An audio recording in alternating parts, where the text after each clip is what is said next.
This is the first class cabin. You can't just take any seat you wish. Actually, those are our seats. 2C and 2D. No, they're not.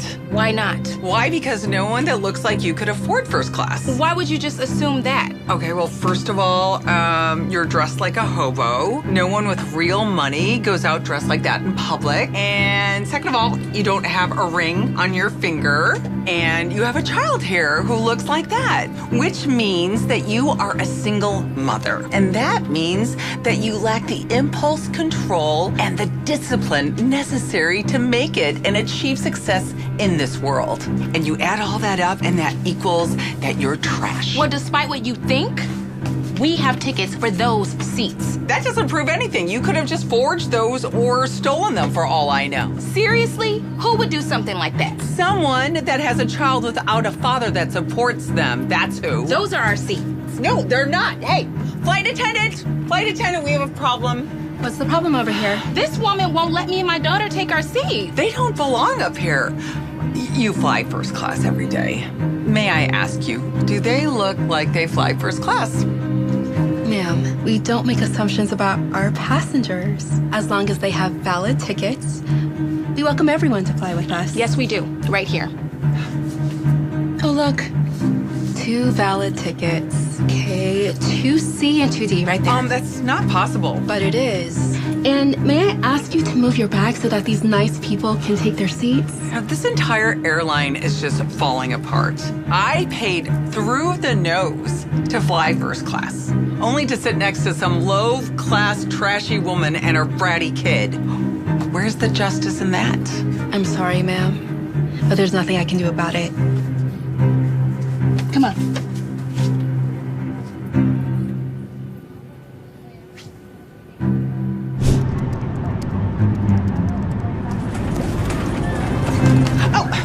Watch what you're doing, you little monster. I'm sorry, lady. Saying sorry doesn't fix my laptop. If this is damaged, I swear to God. What's the problem now? The problem is that your brat almost damaged my laptop with her stupid toy. It was an accident, Mama, I promise. It's okay. I'm sure it was, baby. Huh. Should have known you'd be the type of parent that lets their child run wild. Excuse me? You heard me. You're letting your child behave like an animal. This is first class, not low class.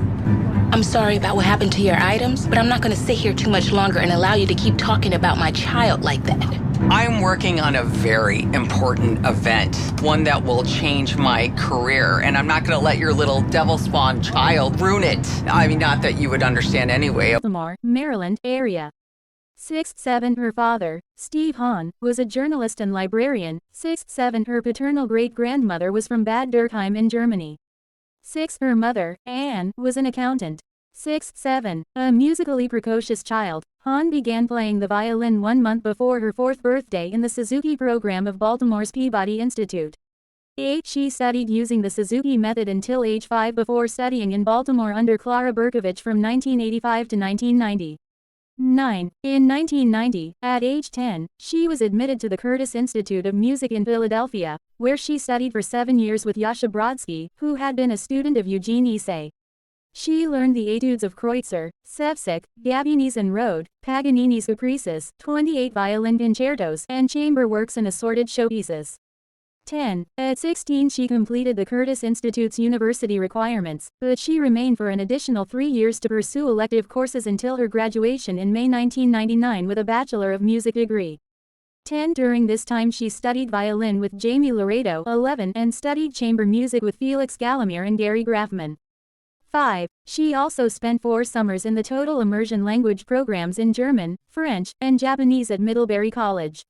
12 Musical career. Edit. On December 21, 1991, 13 At age 12, Hahn made her major orchestral debut with the Baltimore Symphony Orchestra. 14 Soon thereafter she debuted with the Philadelphia Orchestra, 15 Cleveland Orchestra, Pittsburgh Symphony Orchestra and the New York Philharmonic. 15 She made her international debut in 1994 performing the Bernstein Serenade in Hungary with Ivan Fischer and the Budapest Festival Orchestra. Her German debut came in 1995 with a performance of the Beethoven Violin Concerto with Loren Mazel and the Bavarian Radio Symphony Orchestra.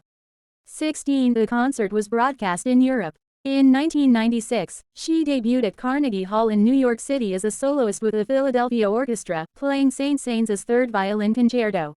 17. In a 1999 interview with Strings magazine, she cited people influential to her development as a musician and a student, including David Zinman, the conductor of the Baltimore Symphony and Hahn's mentor since she was 10, and Lauren Moselle, with whose Bavarian Radio Symphony Orchestra she performed in Europe. 18.